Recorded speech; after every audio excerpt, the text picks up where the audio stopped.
600,000 tons of tomato sauce, stacked in warehouses outside Tianjin, left to rot after Europe's sudden blockade.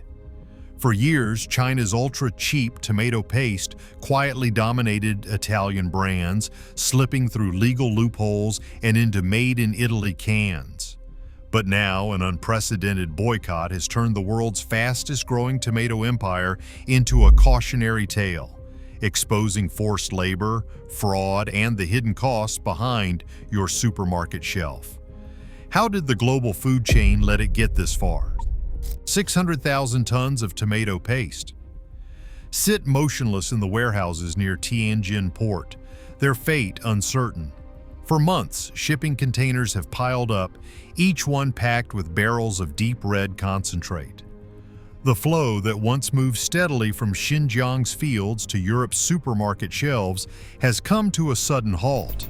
In the third quarter of 2025, China's tomato sauce exports to Western Europe dropped by 67%. Shipments to Italy fell even further, down 76% compared to the same period last year. The numbers are stark. What was once a $75 million trade with Italy in just 9 months has collapsed to less than $13 million. Inside the warehouses, the backlog grows. Processors and logistics managers track inventory logs that now show 6 months' worth of unsold product. Tomato News estimates that some companies are holding nearly 2 years' production in cold storage, a volume so large it strains the limits of available space. Every day, dock workers scan the rows of containers, waiting for instructions that never come. The usual rhythm of loading and dispatch is gone, replaced by silence and uncertainty. China's tomato processing industry, which handled 11 million tons of raw tomatoes in 2024, is bracing for a deep contraction. Projections for 2025 suggest the volume will drop to just 3.7 million tons. Farmers across Xinjiang and Gansu have begun to worry about what will happen to the next harvest, knowing that last season's crop is still waiting for a buyer. The impact spreads far beyond the port. Western Europe, and Italy in particular, have gone from being China's most important market to blocking its core product almost overnight. The suddenness of the boycott has left exporters scrambling for alternatives, but no other region can absorb the excess. Domestic demand in China is a fraction of what is needed, and efforts to pivot shipments to Southeast Asia have failed to make a dent in the mountain of stock. The crisis has created ripple effects up and down the supply chain. Processors face cash flow problems as inventories grow and export revenue collapses.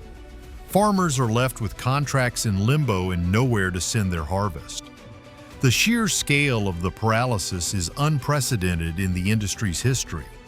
Behind these numbers lies a deeper question: how did a country that rose so quickly to dominate the global tomato paste trade find itself locked out of its most lucrative markets?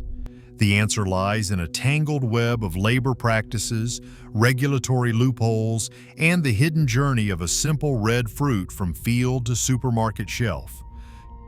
Chinese tomato paste first began flooding into Europe at prices that Italian producers could barely comprehend.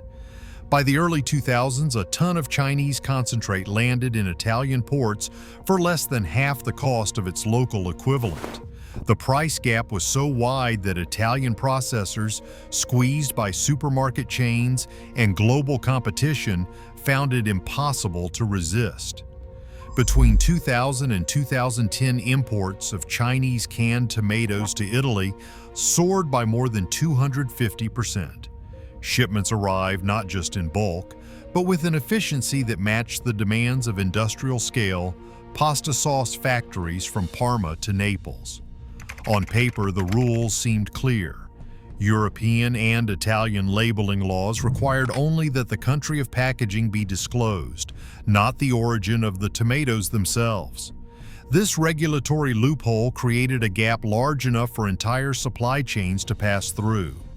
Chinese tomato paste produced in Xinjiang or Gansu was shipped in barrels to Italian plants. There it was repackaged, sometimes blended with local tomatoes, and labeled as a product of Italy. In many cases, the only transformation was a new label and a new container. The paste inside remained unmistakably Chinese. For years, Italian farmers and advocacy groups warned that their fields could not compete. The cost advantage of Chinese concentrate driven by low labor expenses and vast mechanized farms undercut even the most efficient Italian producers. Supermarket shelves filled with sauces bearing the tricolor flag, but few consumers realized that the tomatoes inside might have traveled thousands of kilometers from Central Asia. The system rewarded volume and price, not transparency or authenticity. Evidence of origin washing mounted as investigative journalists traced shipping records, customs documents, and even chemical signatures in the paste itself. Scientific testing commissioned by the BBC and independent labs found isotopic fingerprints linking supermarket sauce in the UK and Germany back to Xinjiang fields. Container numbers and batch ID matched those on barrels seen entering Italian ports and cold storage facilities. The supply chain was mapped in detail, revealing a network of shell companies and third-country intermediaries designed to obscure the true source of the tomatoes. By 2021, pressure reached a new level. Italian authorities, under fire from farmer protests and consumer groups, ramped up inspections. One of the country's largest processors, the Petty Group, faced scrutiny after investigators and non-governmental organizations revealed its purchase of Chinese tomato paste. Though the company denied any wrongdoing and no official criminal raid or product seizure was confirmed in public records. Still, the controversy forced Petty and other brands to defend their sourcing practices, while supermarkets and regulators demanded clearer labeling and traceability. The mechanics of this trade, driven by relentless cost competition and regulatory ambiguity, laid the groundwork for the crisis that would follow. Italian investigators armed with shipping manifests and lab results exposed a system where the promise of made in Italy was often a matter of packaging, not provenance. The trust that once defined Italian food exports now stood on shaky ground, eroded by years of quiet substitution and hidden flows. Tractors roll through city centers and country roads, blocking highways from Parma to Naples. Farmers step down from their cabs holding signs that read "No farmers, no food" and "Stop unfair competition." For months, they have gathered in growing numbers, shutting down toll stations and rural intersections. Their anger is not just about lost sales. It is about a sense of betrayal, watching the shelves fill with sauces bearing the Italian flag, knowing the tomatoes inside may come from halfway across the world. The protests have swelled into a movement, uniting smallholders and big producers alike. At the heart of the outcry stands Francesco Muti, fourth-generation head of Italy's most famous tomato brand. Muti's family has spent 125 years building a reputation on the promise of local fields and honest labor. Now he accuses rivals of cutting corners, blending in cheap Chinese paste, and eroding trust in what it means to be made in Italy. Muti's message is blunt. He calls for the European Union to ban Chinese tomato concentrate outright or impose a 60% tariff on imports. He warns that the scandal is driving farmers out of business, pushing prices down to unsustainable levels, and turning Italy's food heritage into a marketing trick.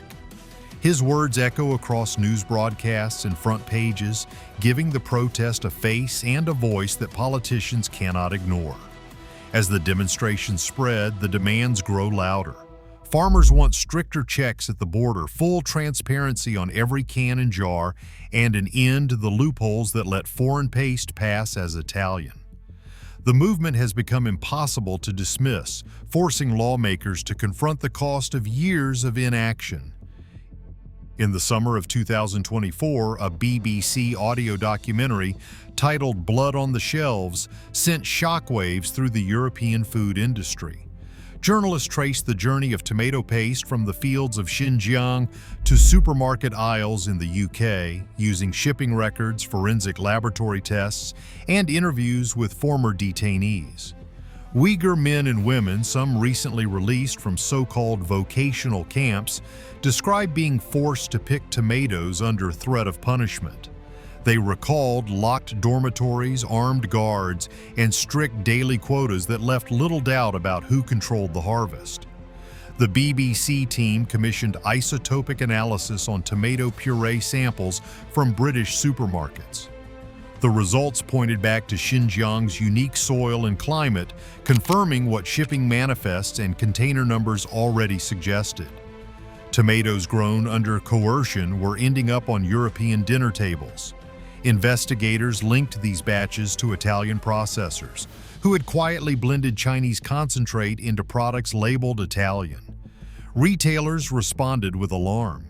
Several major chains, including Tesco and Waitrose, launched internal audits and demanded supplier guarantees that no Xinjiang tomatoes entered their supply chains. Some brands were suspended. Others, facing mounting public pressure, issued statements promising full traceability and the removal of suspect products from shelves. While some suppliers disputed the BBC findings or pointed to their own lab tests, the reputational damage was already spreading. For the first time, the issue of forced labor in Xinjiang was not just a distant headline, it was stamped on the labels of everyday food, forcing companies and consumers across Europe to confront the true cost of a cheap can of sauce. In December 2020, the European Union launched a global human rights sanctions regime, making forced labor and mass detentions in Xinjiang a matter of official policy concern. 3 months later, the European Union blacklisted 4 senior Xinjiang officials, citing evidence of mass incarceration and religious repression. These measures sent a clear message through the supply chain that products linked to forced labor, including tomato paste, would face growing scrutiny and barriers at Europe's borders. The United States went further, enacting a sweeping ban in 2021 on all imports from Xinjiang, regardless of claimed supply chain transparency. United States Customs placed companies like Xinjiang Guanong and the Xinjiang Production and Construction Corps on their withhold release list, effectively blocking entry for any tomato products tied to these entities. Multinational food brands soon found themselves under the microscope. Investigations traced tomato concentrate from Xinjiang to supermarket shelves in North America and Europe, often routed through Italian or Central Asian intermediaries. Nestlé, Del Monte, and Unilever faced questions about their sourcing, with audits revealing that supply chains often ran deeper into Xinjiang than corporate statements admitted. In Japan, Kagome, one of the world's largest tomato product companies, announced in 2021 that it would suspend all purchases from Xinjiang, citing concerns over human rights and reputational risk. Retailers and manufacturers responded with a wave of internal audits and supplier questionnaires, but the complexity of global trade made guarantees difficult. For many companies, the risk of association with forced labor outweighed the benefits of cheap concentrate. The result was a rapid retreat from Xinjiang-linked supply chains, not just in Europe and the United States, but across the global food industry. As policy hardened and corporate reputations came under threat, the pressure squeezed the tomato trade at every link, setting the stage for the economic fallout that followed. Factories in Xinjiang and Gansu now operate at a fraction of their former pace. Conveyor belts sit idle as managers tally losses on spreadsheets, watching export contracts vanish and cash reserves dwindle. The numbers are unforgiving. China's processed tomato output is set to plummet from 11 million tons in 2024 to just 3.7 million in 2025. For processors, that means slashing shifts, laying off workers, and closing entire production lines. Inventory reports show some companies holding enough unsold paste to last nearly 2 years, with nowhere to send it and no way to recoup costs. The financial fallout ripples through rural communities. Farmers who once relied on steady contracts now face canceled orders and shrinking payments. In villages across western China, families debate whether to plant another season, knowing that last year's harvest still sits in cold storage. Some have already begun switching to other crops or abandoning fields altogether, unable to cover basic expenses. Local governments, once eager to promote tomato expansion, now scramble to find buyers or offer relief, but the scale of the crisis is beyond quick fixes. Exporters, squeezed by collapsing demand and rising storage costs, search desperately for new markets. Southeast Asia absorbs only a trickle. Domestic consumption, never more than a fraction of total output, offers little hope. The trade collapse has left an industry built for global dominance stranded by the side of the road, its workers, growers, and managers all caught in the fallout of a boycott that made distant headlines painfully real. Eggs arriving at European ports are pulled from the line, their fate sealed by a single test. Lab results find traces of enrofloxacin, a veterinary drug banned in the European Union, prompting immediate rejection of entire shipments from China. These incidents are not isolated. Over the past several years, European authorities have flagged Chinese eggs, honey, and aquaculture products for recurring contamination. In 2025, new European Union regulations add 27 more banned substances to the list, putting over $1 billion worth of Chinese honey exports at risk. Food safety experts point to a deeper pattern. In a recent study from eastern China, nearly 60% of children tested showed antibiotic residues in their bodies, much of it traced to food. The problem extends to fish farms, where video evidence and inspection reports confirm the use of anesthetics to sedate fish before transport, raising concerns about chemical residues entering the food chain. Despite government pledges to tighten controls, Chinese exports continue to fail European pesticide and safety standards at a rate that alarms regulators. Scientists and consumer advocates warn that these cases reveal systemic weaknesses, not just in tomatoes but across a wide swath of China's agricultural exports. In Brussels, the debate over food imports has taken a sharper turn. On June 13, 2024, Croatian member of the European Parliament, Tonino Picula, stood before the European Parliament and delivered a warning that echoed across the chamber. We must not be naive.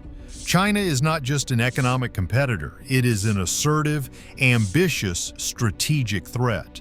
While we enjoy democracy, Chinese citizens still suffer under authoritarian rule.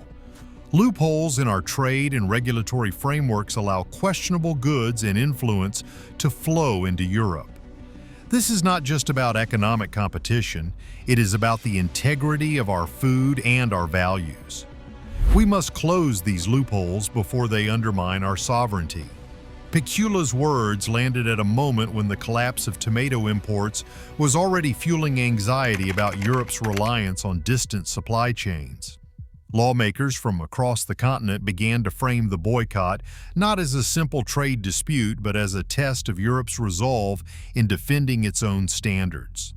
The question of food origin, once a matter for consumer labels, now carried the weight of national security and democratic principle.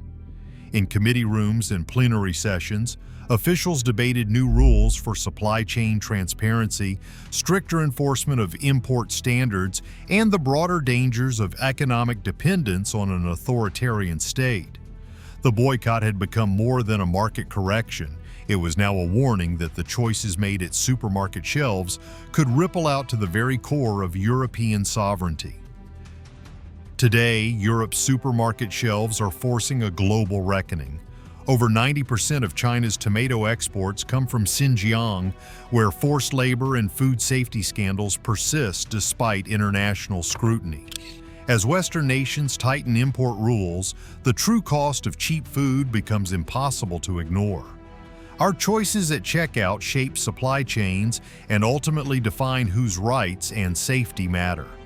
What will you demand from your next label?